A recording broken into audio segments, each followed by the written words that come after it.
রাধে রাধে ভক্তবৃন্দগণ, আজকের এই ভিডিওটিতে আমরা জানব গণেশ পূজার সঠিক সময়, ফুল, ভোগ ও মন্ত্র এবং গণেশ পূজার বিশেষ কিছু সতর্কতা।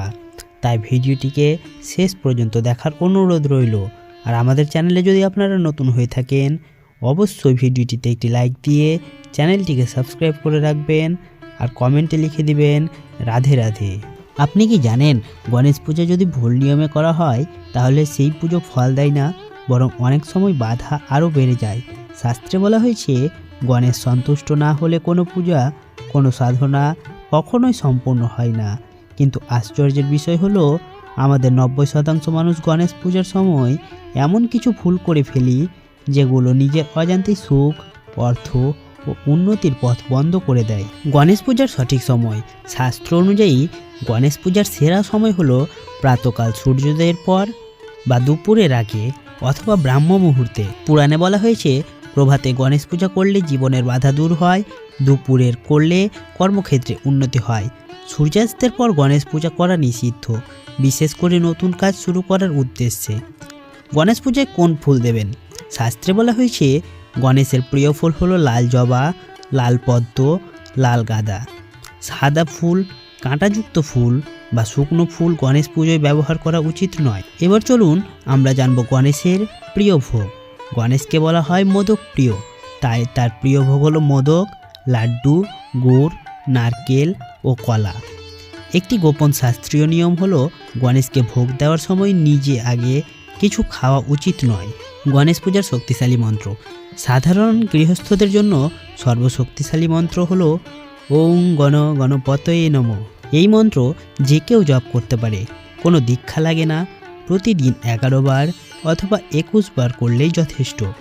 বিশেষ করে 21 বার জপ করলে বাধা কমে যায়। গণেশ পুজোয় লাল ফুল কেন বাধ্যতামূলক? এটা শুধু লোকবিশ্বাস নয়, এর পেছনে আছে তান্ত্রিক ও পৌরাণিক ব্যাখ্যা। গণেশ হলেন মূলাধার চক্রের অধিপতি, পৃথিবী তত্ত্বের দেবতা। মূলাধার চক্রের রং হলো লাল, তাই শাস্ত্রে বলা হয়েছে, যে রং মূলাধার জাগ্রত করে সেই রং গণেশের প্রিয়। লাল ফুলের আধ্যাত্মিক শক্তি। লাল ফুল স্থিরতা দেয়, ভয় দূর করে, কর্মে সাফল্য আনে, বাধা ভেঙে দেয়। এই কারণেই গণেশ পুজোয় লাল ফুল অপরিহার্য। চলুন এবার জানবো সাদা ফুল কেন নয়। সাদা ফুল হলো বৈরাগ্য ও ত্যাগের প্রতীক, যা গণেশ তত্ত্বের সঙ্গে মেলে না, তাই সাদা ফুল দিলে পূজার শক্তি কমে যায়।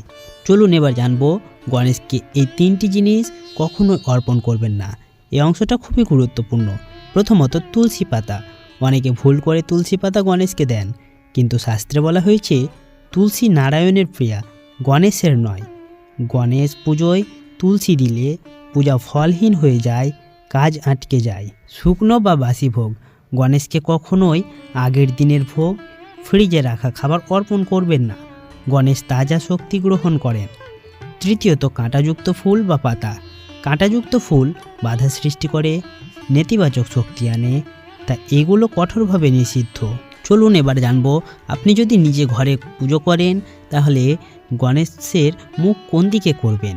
বাস্তুশাস্ত্রে বলা হয়েছে, পুজোর সময় আপনার মুখ থাকবে পূর্ব দিকে অথবা উত্তর দিকে। এই দুই দিক শক্তি প্রবাহ বাড়ায়, মনোযোগ স্থির করে। গণেশ মূর্তির মুখ কোন দিকে? সেরা নিয়ম হলো, গণেশ মূর্তি থাকবে পশ্চিমমুখী, আপনি বসবেন পূর্বমুখী। এর ফলে সূর্যের শক্তি, গণেশের আশীর্বাদ দুটোই একসাথে কাজ করে। দক্ষিণ দিকে মুখ করে বসা কেন নিষিদ্ধ? দক্ষিণ হলো যমতত্ত্বের দিক, স্থবিরতার দিক, তাই গণেশ পুজোয় এই দিক এড়িয়ে চলতে বলা হয়েছে। এবার আমরা জানব গণেশ মূর্তির আকার, রং ও বসার ভঙ্গি। মূর্তি ভুল মানেই ভুল ফল। অনেকে ভাবেন যে কোনো গণেশ মূর্তি আনলেই চলবে, কিন্তু শাস্ত্র বলে সব মূর্তি পূজাযোগ্য নয়। গণেশ মূর্তির সুর বাম দিকে বাঁকানো হলে গৃহস্থের জন্য সর্বশ্রেষ্ঠ। ডান দিকে বাঁকানো সুর কঠোর সাধনা ছাড়া ফল দেয় না, তাই ঘরের পুজোর জন্য সবসময় বাম সুরের গণেশ রাখবেন। গণেশ মূর্তির রং। শাস্ত্রসম্মত রং হলো লালচে বা সিঁদুর রং বা হালকা হলুদ রং।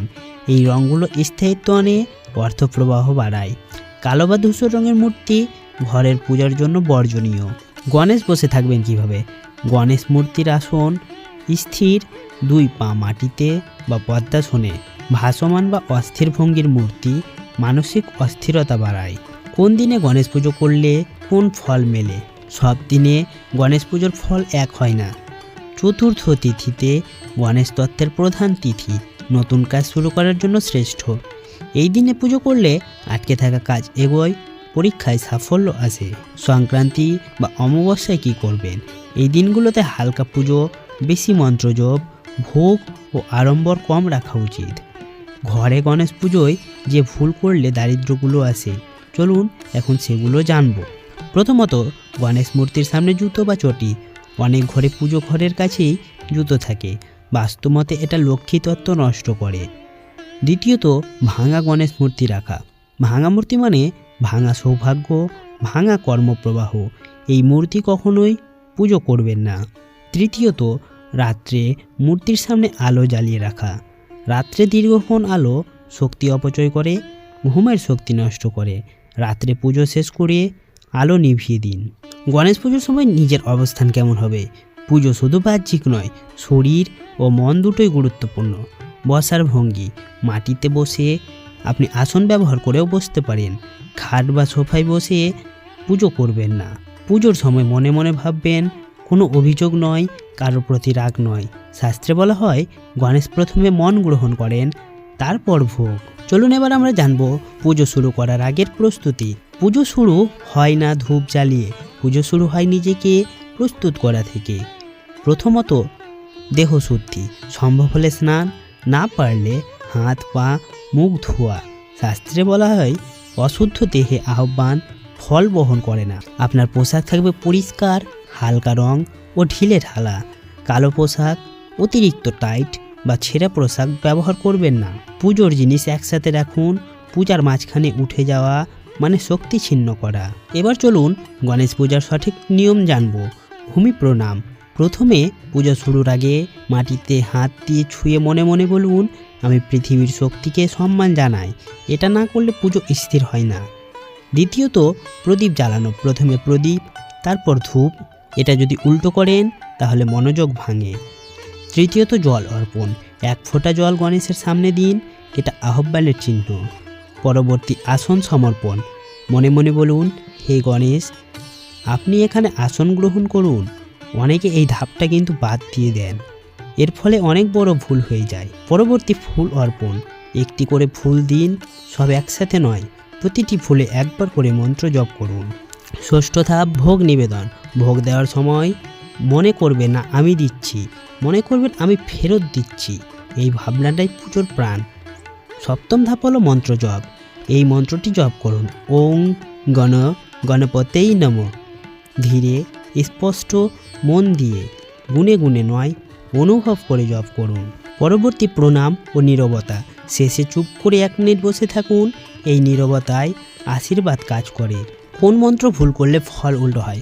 অনেকেই জানেন না, তান্ত্রিক মন্ত্র, কঠিন বীজ মন্ত্র, এগুলো দীক্ষা ছাড়া জপ করলে মাথা ভার, অস্থিরতা এবং কাজে বাধা আসে। তাই গৃহস্থের জন্য একটাই মন্ত্র যথেষ্ট। পুজো শেষ করার সঠিক নিয়ম। পুজো শেষ করা মানে উঠে যাওয়া নয়। প্রথমত, প্রদীপ নেভানো। ফু দিয়ে নয়, আস্তে আস্তে নিভিয়ে দিন। পরবর্তী, ভোগ গ্রহণ। 5 মিনিট অপেক্ষা করুন, তারপর ভোগ গ্রহণ করুন। কোনো কথা বলবেন না। ভোগ নেওয়ার পর 10 মিনিট নীরব থাকুন, কোনো কথা বলবেন না। চলুন এবার আমরা সবশেষে জানব 2026 সালের 22শে জানুয়ারি অর্থাৎ বৃহস্পতিবার গণেশ জয়ন্তী বা মাসিক বিনায়ক চতুর্থীর শুভ পূজা সময়। চতুর্থী তিথি শুরু হচ্ছে 22শে জানুয়ারি অর্থাৎ বৃহস্পতিবার রাত 2:47-এ আর শেষ হচ্ছে 23শে জানুয়ারি অর্থাৎ শুক্রবার রাত 2:28 এবার এখানে হয়তো অনেকেই ভুল করে বসবেন যে 22শে জানুয়ারি মানে আপনি বৃহস্পতিবার পুরো দিন যে রাতটা সেটাকে ধরে থাকবেন, কিন্তু সেটি আসলে না। 21শে জানুয়ারি বুধবার রাত 12টার পর থেকেই শুরু হয় 22শে জানুয়ারি অর্থাৎ রাত 12টার পরে যে 2:47 আছে সেই সময় 22শে জানুয়ারি বৃহস্পতিবার চতুর্থী তিথিটি শুরু হচ্ছে।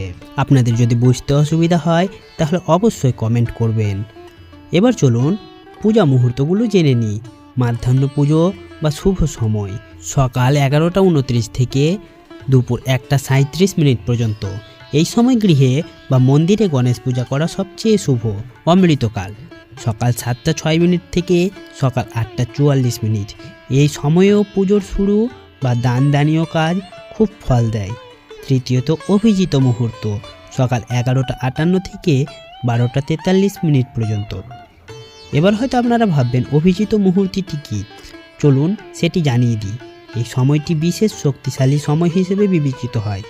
অভিজিৎ মুহূর্ত হলো দিনের সেই সংক্ষিপ্ত সময় যখন কোনো শুভ কাজ করলে সফলতা ও ফলপ্রসূতা সর্বাধিক হয়। যে সময়টি এড়িয়ে চলবেন দুপুর 1:59 থেকে দুপুর 3:20 পর্যন্ত। এই সময়টি থাকবে রাহুকাল। এই সময়ে শুভ কাজ করা ঠিক নয়। চলুন আজকের ভিডিওটি এখানেই শেষ করছি। ভিডিওটি শেষ করার আগে সকলে মিলে কমেন্ট বক্সে ভক্তি ভরে লিখে যাই ওম গণেশায় নমঃ।